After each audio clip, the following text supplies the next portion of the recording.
नमस्कार। Biharlal Soni, assistant professor ABST, कोरंट college Barmer. आज अपन BCom first year section A and B accounting paper first financial accounting का first unit में अपन ने जो कल पढ़ा, नेक्स्ट पिछले टर्म में पढ़ा, उससे आगे अकाउंटिंग प्रिंसिपल क्या है, कॉन्सेप्ट क्या है और कन्वेंशन क्या है, लेखांकन सिद्धांत क्या है, अवधारणा क्या है, परंपरा क्या है, इसके ऊपर डिस्कस करेंगे।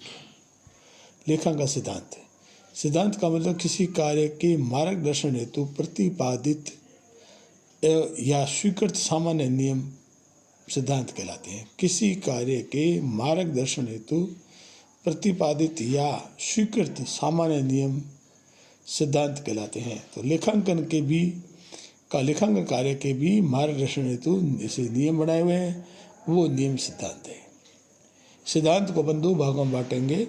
एक लेखांकन परंपराएं हैं, एक अवधारणा है। एक अकाउंटिंग कॉन्सेप्ट है, एक कन्वेंशन है।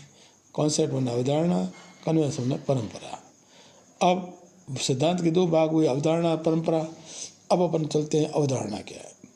अवधारणा क्या है? अवधारणा उन मूलभूत मान्यताओं से लिया जाता है जिस पर उसका संपूर्ण ढांचा टिका होता है। उसे स्वीकार करने के लिए कोई प्रमाण की आवश्यकता नहीं होती है। अवधारणाएं किताब में दी हुई है। 10 अवधारणाएं जो पिछले छोटी क्लास में पढ़ा हुआ है। पृथक अस्तित्व अवधारणा, मुद्रा मापन संबंधी अवधारणा, एक रूपता के हम अवधारणा, ये सब लिखी हुई है। इनको आप देख लो बोले सीधा सीधा है। तो 10 अवधारणाएं दी हुई है। उन अवधारणाओं को स्वीकार करने के कोई प्रमाण देने की आवश्यकता नहीं है, वो अवधारणा है। अब रही बात परंपरा।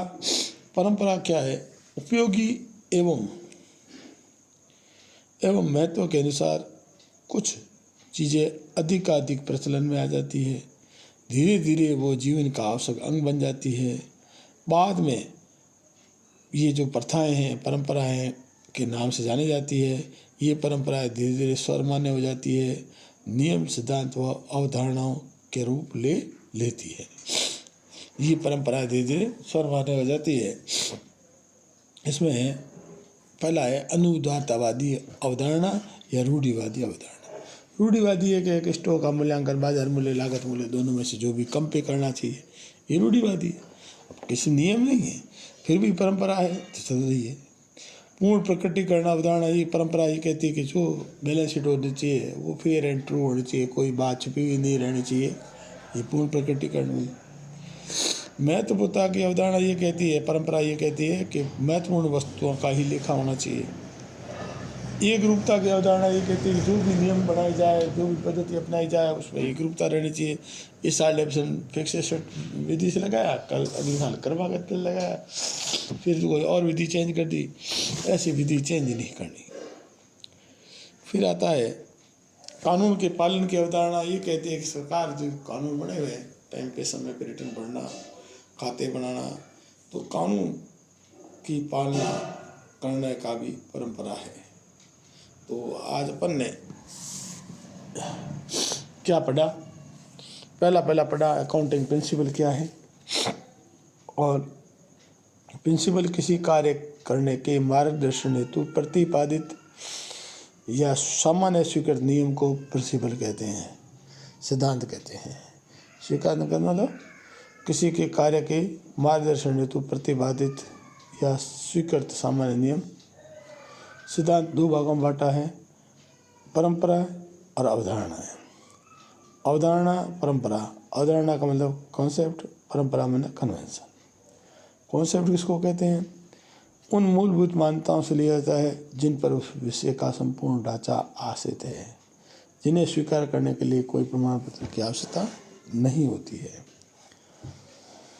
परंपरा का मतलब उपयोगी या महत्व के अनुसार कुछ चीज़ें अधिक प्रचलन में आ जाती है, धीरे धीरे जीवन का आवश्यक अंग बन जाती है, और बाद में ये परंपरा या प्रथा के नाम से जानी जाती है, और ये परंपराएं धीरे धीरे सर्वमान्य हो जाती है।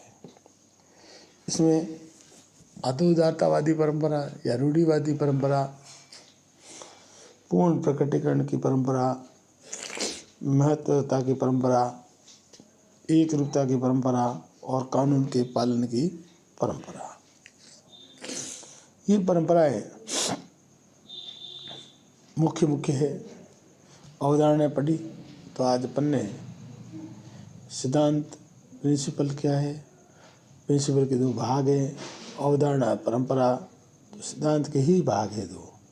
तो अकाउंटिंग प्रिंसिपल, फिर कॉन्सेप्ट और कन्वेंशन के बारे में हमने पढ़ा। अब ये किताब में भी लिखा हुआ है, लेकिन इसमें छाँट के अपन ने शॉर्ट करके मेन चीज़ें यहाँ लिखी है। आप इसको कॉपी में नोट कर लें कि प्रिंसिपल क्या हुआ। प्रिंसिपल का मतलब किसी कार्य की मार्गदर्शन हेतु प्रतिपादित स्वीकृत सामान्य नियम प्रिंसिपल हुए। प्रिंसिपल को कितने भागों में बांटा?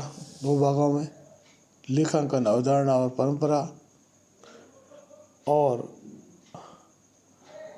अवधारणा परंपरा, अवधारणा क्या हुई? अवधारणा माने उसी मूलभूत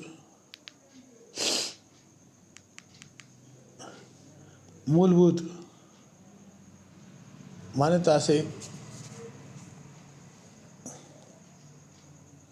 मूलभूत मान्यता जिन पर उस विषय का संपूर्ण ढांचा टिका हुआ है, वो, और जिसे स्वीकार करने के लिए कोई प्रमाण पत्र की आवश्यकता नहीं होती है, और अवधारणा है। फिर परंपरा है, ये परंपरा लिखी।